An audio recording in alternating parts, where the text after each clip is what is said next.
Hey, what's up? A gracious good morning to you good people. It's your girl KB. You know what I do, and you know why I do it. It is Tuesday. It's September 24th, and it is 3:16 in the a.m. And I want to say something before I get into my devotionals and my reading and the rest of my recordings. You know, as I log on to YouTube and I get ready to post to my YouTube channel, I see 5011 posts about P. Diddy, Sean Combs, a lot from Jaguar Wright, a lot from Cat Williams, a lot about Sean and some major ministers and big name folks.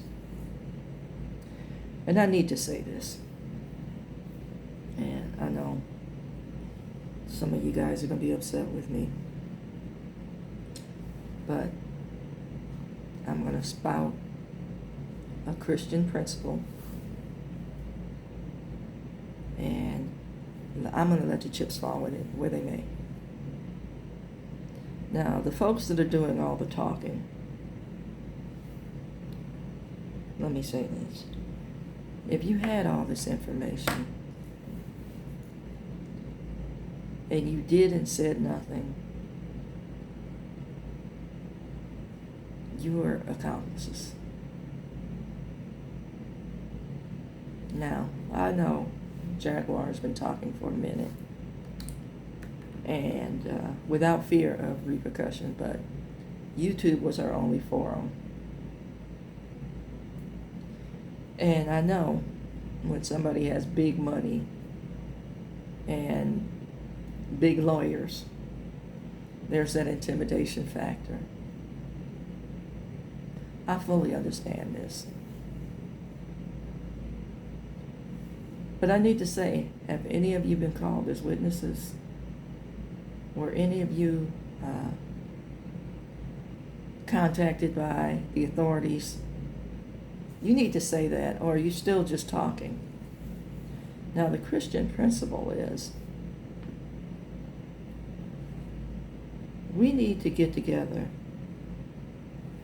pray for the victims, because there are a lot of unnamed victims who are afraid. And we need to pray for the perpetrators that they get their minds right. Amen. Let he who is without sin cast the first stone. I know this is hard for me to say based on all that's being said, all that's flooding the media. This is hard for me to say.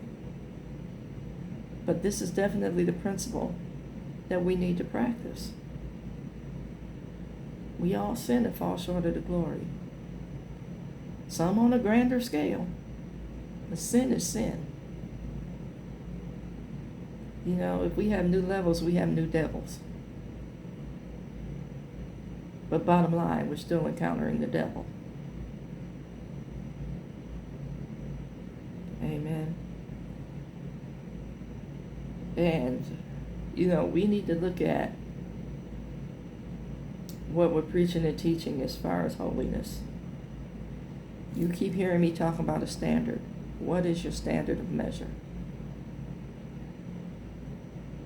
You know, and a lot of us, you know, now I know I'm guilty of this at times as well. A lot of us cherry pick the gospel to fit certain situations. And, you know, we don't read several passages ahead and several passages back to keep things in the proper context.